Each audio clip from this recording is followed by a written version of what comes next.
All right, just a quick example here how to use your camera to screenshot something. So I need you to write your name on a piece of paper, come down here into the search bar somewhere and type in camera.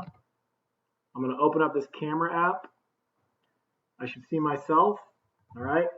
I can hold this up and I could do Windows Shift S right now, or if I want to just freeze it, I can quickly snap a picture. And then the picture will be right down here in this corner. I can open it up. There it is. Now I can hit Windows Shift S and it's like, hey, what do you want to capture on your screen or copy? We call it copy. So I'm going to copy or capture that. Then I'm going to go find my Google Doc. And for question number 3, I need to insert my own. So I'm going to click right there, make sure my cursor is blinking there. And I'm going to hit Control V.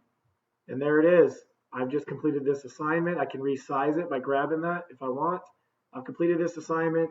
I've got an A++, and I'm done for the day.